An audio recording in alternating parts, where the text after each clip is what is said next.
नमस्कार,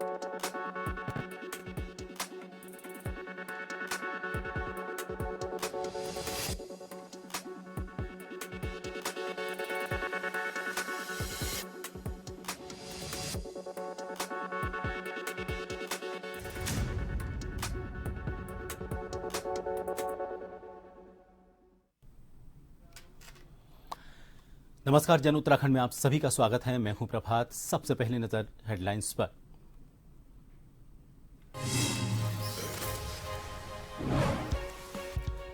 सीएम धामी ने किया दिल्ली देहरादून एक्सप्रेसवे के निर्माण कार्यों का स्थलीय निरीक्षण। निर्माण में इस्तेमाल हो रही आधुनिक तकनीकों और पर्यावरणीय सुरक्षा उपायों के बारे में ली जानकारी।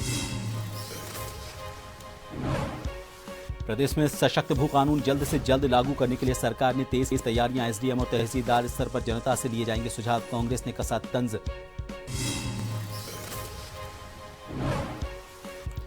उत्तराखंड में निकाय के बाद अब पंचायतों के चुनाव भी टलने पर कांग्रेस ने जताई कड़ी आपत्ति। सत्तारूढ़ भाजपा सरकार पर तानाशाही के लगाए आरोप।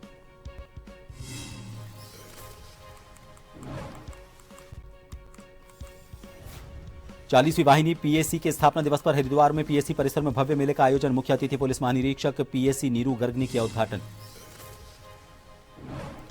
और बद्रीनाथ धाम में कपाट बंद होने के बाद मास्टर प्लान के कामों में तेजी। बर्फबारी से पहले काम पूरा करने का लक्ष्य। जिलाधिकारी ने किया कार्यों का निरीक्षण।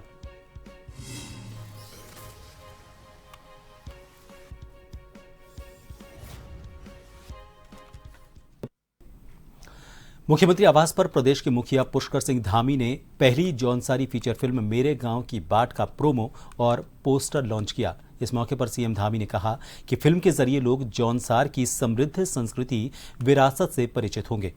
राज्य सरकार क्षेत्रीय संस्कृति को बढ़ावा देने के लिए आंचलिक फिल्मों के निर्माण और प्रचार प्रसार में पूरा सहयोग दे रही है। पुष्कर सिंह धामी ने कहा कि राज्य गठन के बाद अब पहली जौनसारी फीचर फिल्म बनकर तैयार हो गई है। उन्होंने अभिनेता अभिनव चौहान को बधाई देते हुए कहा कि उनकी गढ़वाली फिल्म असगार भी सुपरहिट रही थी। प्रोमो और पोस्टर लॉन्च समारोह में कैबिनेट मंत्री गणेश जोशी, पद्मश्री प्रेमचंद शर्मा, सचिव एचसी सेमवाल, कमिश्नर विनय शंकर पांडेय, अपर सचिव रणवीर सिंह चौहान, सूचना महानिदेशक बंशीधर तिवारी, अपर सचिव अतर सिंह, मुख्य अभिनेता अभिनव चौहान और अभिनेत्री प्रियंका समेत फिल्म के निर्देशक अनुज जोशी मौजूद रहे।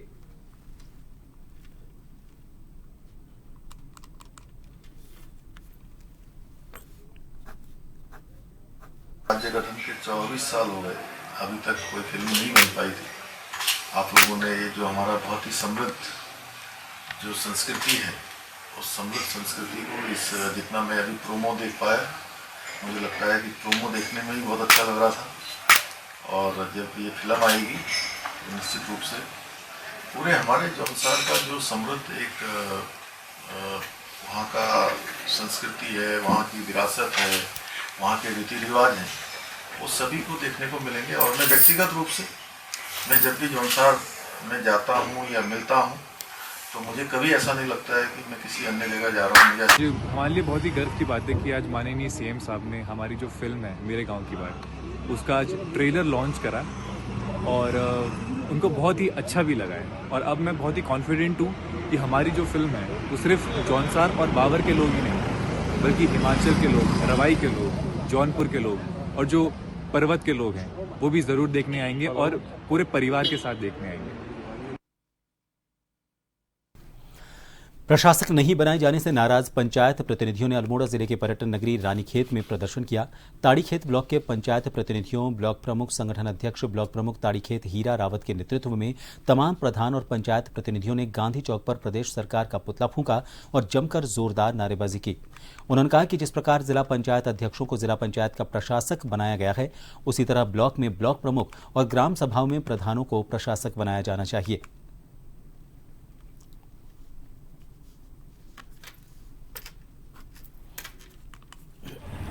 सरकार द्वारा जिस प्रकार से जिला पंचायत अध्यक्ष को प्रशासक नियुक्त किया गया है, उसी के उपलक्ष्य में हम लोग आज यहाँ पर एकत्रित हुए हैं। आज प्रदेश की सरकार जबकि 30 पंचायत चुनाव एक साथ किए जाते हैं, एक नियम है, उसके बावजूद आज क्षेत्र पंचायत गण, प्रमुख गण और हमारे प्रधान गणों के साथ जो अन्याय किया जा रहा है, उसके उपलक्ष्य में यहाँ पर पुतला दहन का कार्यक्रम रखा गया है। इसके उपलक्ष्य में हम सब लोग सरकार की घोर यहाँ पर निंदा करते हैं, क्योंकि उनके द्वारा पूरे प्रदेश में अन्याय किया जा रहा है। रुड़की के मंडावली गांव में एक पीड़ित पिता ने जब राष्ट्रपति से इच्छा मृत्यु की मांग की तो उसे बचाने के लिए भारतीय किसान यूनियन टिकैत आगे आई और पीड़ित के घर पहुंचकर उनके फैसले को वापस लेने की बात कही।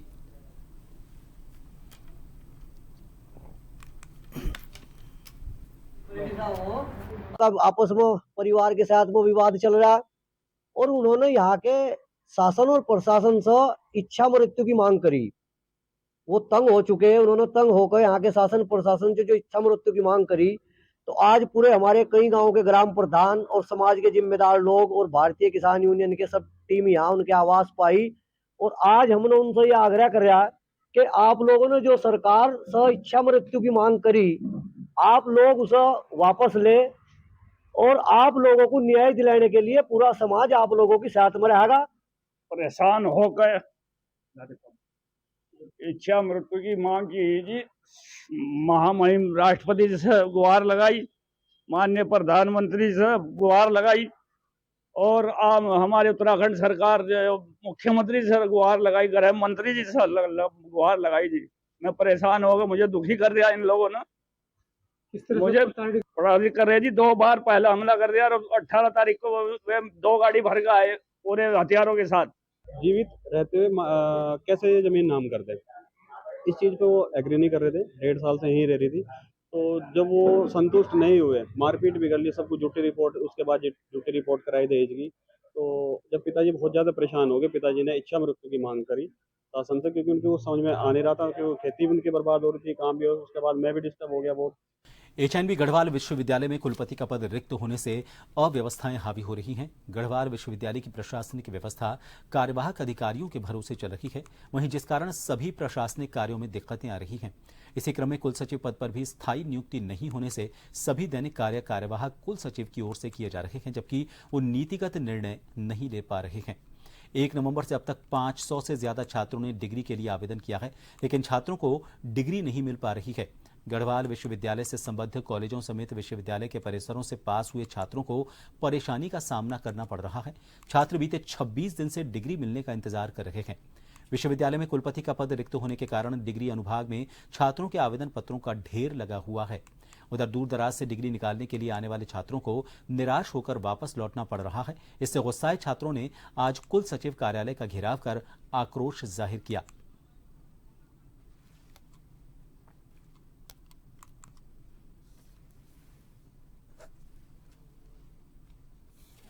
देखिए, आज घेराव इस बात को लेकर है कि 1 माह होने वाला है और गढ़वाल विश्वविद्यालय में कुलपति का पद अभी तक रिक्त है और लगातार वार्ता के बाद, छात्रों की बातचीत के बाद अभी भी 1 माह के भीतर रजिस्ट्रार साहब ये कह रहे हैं कि हमारे पास कोई निर्देश नहीं है। तो बिना निर्देश के कैसे यूनिवर्सिटी चलेगी जब कुलपति नहीं है? छात्रों के तमाम काम, डिग्रियां पेंडिंग है और किसी को स्पोर्ट्स में जाना है, तमाम फाइलें गढ़वाल विश्वविद्यालय की ऐसी अटकी पड़ी हैं जो छात्रों से संबंधित है और छात्रों के प्रत्येक काम रुके पड़े हैं। इसके विरोध में आज हम लोग यहाँ पर घेराव में हैं। आप जानते हैं कि गढ़वाल विश्वविद्यालय में तमाम पद रिक्त हैं, कई कार्यवाहक उनको चला रहे हैं।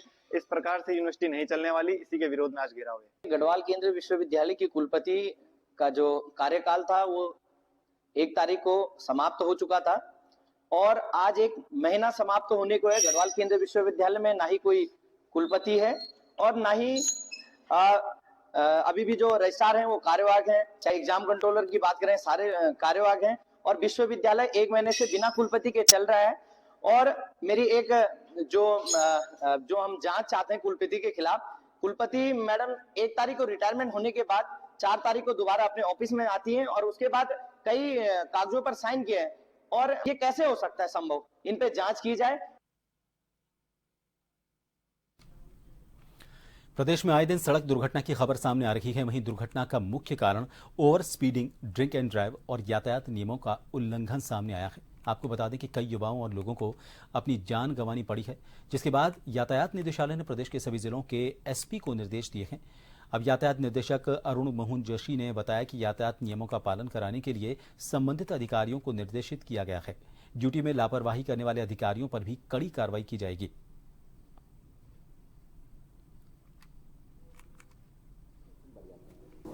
यातायात को बेहतर करने के लिए हम लोग लगातार प्रयास करते रहते हैं। उसमें जहाँ जहाँ पर जो भी गुंजाइश है उसको कैसे बेहतर कर सकते हैं, उसके लिए लगातार हम लोग प्रयास कर रहे हैं।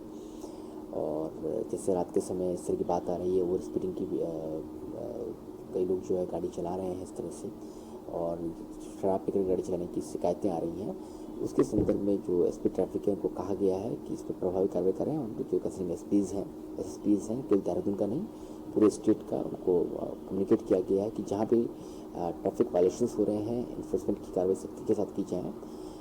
उसमें जो है कहीं पर भी कोई किस तरह का लैप्स अगर हमारे कर्मचारियों के स्तर पर हो रहा है तो ऐसे कर्मियों को भी आइडेंटिफाई किया जाए और उनके खिलाफ अगर कोई कार्रवाई उचित है तो वो भी की जाए। 40वीं वाहिनी पीएसी की स्थापना दिवस के अवसर पर हरिद्वार पीएसी परिसर में एक भव्य मेले का आयोजन किया गया। इस कार्यक्रम के मुख्य अतिथि पुलिस महानिरीक्षक पीएसी नीरू गर्ग ने मेले का उद्घाटन किया। उद्घाटन से पहले वाहिनी परिसर के मंदिर में सेना नायक तृप्ति भट्ट ने मेले के सफल आयोजन और शांति के लिए हवन पूजन किया।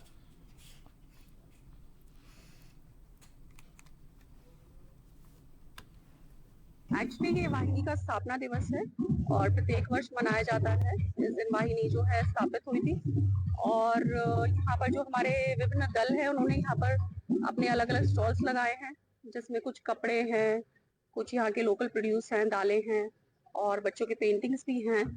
और जो यहाँ के आसपास के लोग हैं उन्होंने भी कुछ स्टॉल्स लगाए हैं, झूले वगैरह हैं बच्चों के एंजॉय करने के लिए और कुछ सांस्कृतिक कार्यक्रम भी आयोजित किए जाएंगे और मैं अपेक्षा करती हूँ सभी लोग एंजॉय करेंगे। आज जो है 40वीं वाहिनी के स्थापना दिवस के अवसर पर यहाँ पे मेले का आयोजन किया गया है। बहुत ही भव्य आयोजन किया गया है।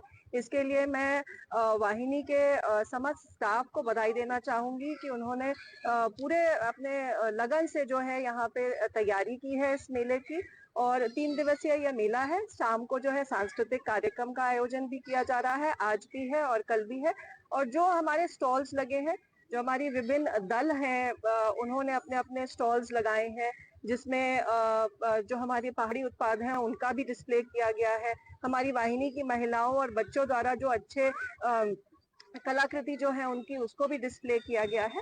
तो मैं सभी से आह्वान करूंगी कि आए और इस मेले को एंजॉय। एक बार फिर आप सभी का स्वागत है। हरिद्वार जिले में आबकारी विभाग ने शराब की दुकानों पर बिलिंग मशीन का उपयोग अनिवार्य कर दिया है। विभाग के अधिकारियों ने यह स्पष्ट किया है कि यदि किसी दुकान पर बिलिंग मशीन नहीं लगाई गई या ग्राहकों को शराब खरीदने पर बिल नहीं दिया गया तो ऐसे दुकानदारों के खिलाफ सख्त कार्रवाई की जाएगी। वहीं विभाग की ओर से एक टोल फ्री नंबर भी जारी किया गया है, जिससे ग्राहक बिल न मिलने की शिकायत दर्ज करा सकते हैं।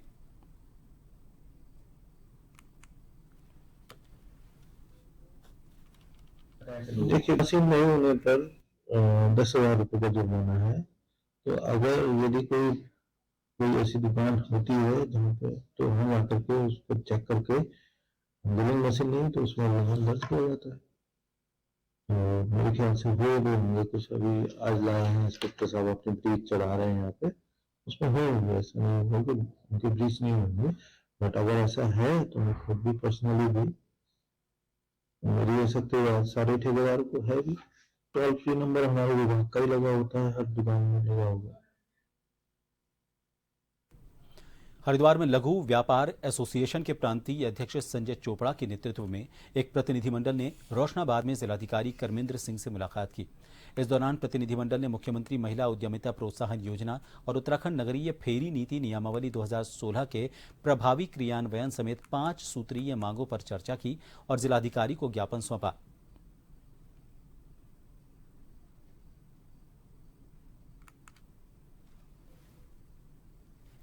तो महोदय को 11 महीने हो गए। 11 महीने में टाउन बंडिंग कमेटी की बैठक नहीं हुई। तो ऐसे प्रशासक जिलाधिकारी महोदय से हमने जो आज वार्ता की है तमाम प्रतिनिधि मंडल के रूप में, और उन्होंने तत्काल प्रभाव से एकदम से फोन पर वार्ता की आयुक्त महोदय से, और आयुक्त महोदय को कहा कि भाई ये जो नियमावली है, राज्य की फेरी नीति नियमावली है, शासन की नियमावली है, उसके अकॉर्डिंग जो है टाउन बंडिंग कमेटी की बैठक क्यों नहीं बुला रहे हैं आप। टाउन बंडिंग कमेटी की बैठक बुलाइए और निर्णय लीजिए, और समय समय पर जो है बैठक होती रहनी चाहिए। ये जिलाधिकारी महोदय ने निर्देशित किया है। एसोसिएशन के लोग आए थे यहाँ पे और उन्होंने एक ज्ञापन दिया है, और इस आशय का ज्ञापन दिया है कि जो पहले 15 जोन चिन्हित किए उसमें से 11 एक्टिवेट हो चुके हैं, बाकी एक्टिवेट नहीं हो सके हैं। तो इस प्रकरण में मैंने बात की है और नगर आयुक्त से अनुरोध किया है कि इसमें जो समिति है, समिति की एक बैठक बुलाएं। मुझे अभी अवगत कराया गया है कि समिति का कार्यकाल संभवतः समाप्त हो चुका है, तो मैंने कहा नया निर्वाचन करा लें, उसमें नया निर्वाचन करा के उसमें समिति का मीटिंग बुलाएं। विकासखंड के पंचायत प्रतिनिधियों ने निवर्तमान ज्येष्ठ ब्लॉक प्रमुख संजय नेगी और ग्राम प्रधान संगठन अध्यक्ष मिथिलेश डंगवाल के नेतृत्व में विकासखंड कार्यालय में तालाबंदी करते हुए प्रदेश सरकार और मुख्यमंत्री के खिलाफ जमकर नारेबाजी करते हुए प्रदर्शन किया। तो वहीं पंचायत प्रतिनिधि ने खंड विकास अधिकारी के माध्यम से एक ज्ञापन प्रदेश के मुख्यमंत्री को भी भेजा। प्रदर्शन करने के दौरान ज्येष्ठ ब्लॉक प्रमुख संजय नेगी ने कहा कि प्रदेश सरकार जिला पंचायत अध्यक्षों की तर्ज पर ग्राम प्रधान और ब्लॉक प्रमुखों को भी प्रशासक नियुक्त करे। उन्होंने कहा कि सरकार ने जिला पंचायत अध्यक्षों को प्रशासक बनाकर जो सौतेला व्यवहार किया है उसे सहन नहीं किया जाएगा। उन्होंने कहा कि त्रिस्तरीय पंचायत संगठन पिछले 1 साल से पंचायत का कार्यकाल बढ़ाए जाने को लेकर आंदोलनरत है, लेकिन सरकार उनकी मांगों को अनसुना कर रही है। उन्होंने जिला पंचायत अध्यक्षों की तर्ज पर सरकार से ब्लॉक प्रमुखों और ग्राम प्रधानों को भी प्रशासक नियुक्त करने की मांग की।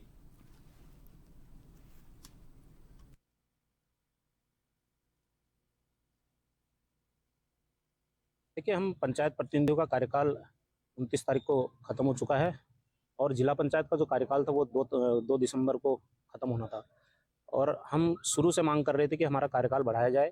कोरोना काल में जो हमारे 2 साल बर्बाद हुए हैं उस कोरोना काल के 2 साल को बढ़ाया जाए या हमें प्रशासक के रूप में हमें नियुक्ति किया जाए।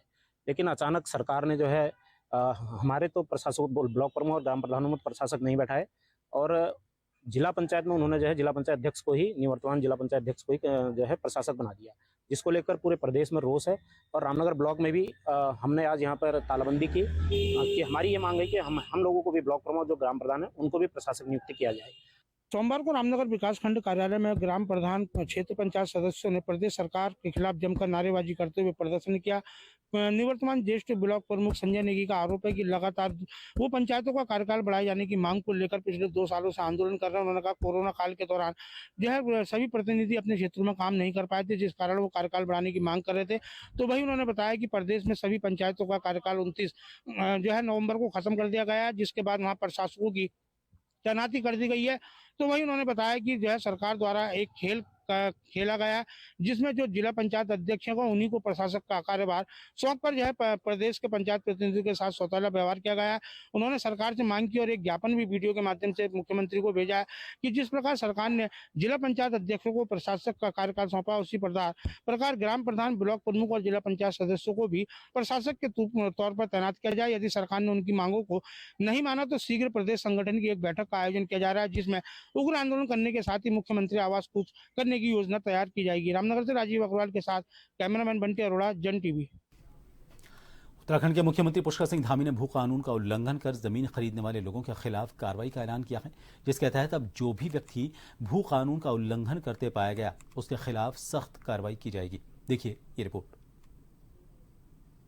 उत्तराखंड में जहां एक तरफ सशक्त भू कानून को लागू करने की मांग को लेकर आंदोलन चल रहा है, वहीं मुख्यमंत्री पुष्कर सिंह धामी की ओर से सशक्त भू कानून लागू करने का ऐलान कर दिया गया है। इसके तहत जिन लोगों ने अब तक भू कानून को ताक पर रखकर जमीनें खरीदी हैं, उन पर कार्रवाई का ऐलान किया गया है। प्रदेश से बाहर के जिन लोगों के द्वारा उत्तराखंड में 250 वर्ग मीटर से ज्यादा जमीन खरीदी गई है, उनकी जमीन सरकार में निहित होगी। वहीं जिन लोगों ने जिस भी उद्देश्य से उत्तराखंड में इन्वेस्टमेंट करने के लिए जमीन खरीदी और वो उस उद्देश्य को पूरा नहीं कर रहे हैं, तो वो भी जमीन सरकार को चली जाएगी। नया भू कानून लाने की घोषणा की है और हम नए भू कानून के लिए इसी दौरान जो हमारा पहले से भू कानून बना है उस भू कानून का भी बहुत लोगों ने उल्लंघन किया है। जिस प्रयोजन के लिए जिसको भूमि दी गई थी उस प्रयोजन का उन्होंने उस प्रयोजन में उसका उपयोग नहीं किया, तो उन पर कार्रवाई हो रही है। इसी प्रकार से अब जब कार्रवाई आगे बढ़ रही है तो बहुत सारे लोग जिन्होंने उन नियमों को तोड़ के भूमि क्रय की है, हमने उत्तराखंड के लोगों से ये अपील की है कि ऐसे लोगों से वो भूमि क्रय न करें कि जिन लोगों ने भूमि कानून तोड़ा है। उत्तराखंड के कृषि मंत्री गणेश जोशी का इस पर कहना है कि मुख्यमंत्री पुष्कर सिंह धामी के ऐलान के बाद कई लोगों की जमीन है जो सरकार में निहित हुई है। ऐसी जमीनों को अब सरकार में निहित का लैंड बैंक बनाया जाएगा। पूर्व की सरकारों ने, अगर आप देखें, जितनी भी जमीनें आवंटित हुई हैं भारतीय जनता पार्टी के शासनकाल में नहीं हुई।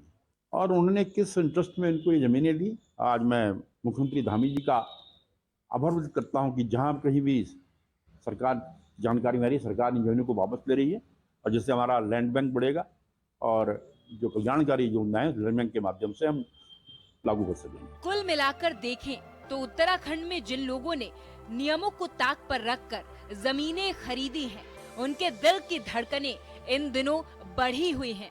ऐसे में देखना ये होगा कि आने वाले दिनों में उत्तराखंड में किस तरीके से जमीनों को लेकर कार्रवाइयां देखने को मिलती हैं। ब्यूरो रिपोर्ट, जन टीवी। और इन सभी खबरों के साथ जन उत्तराखंड में फिलहाल के लिए इतना ही। नमस्कार।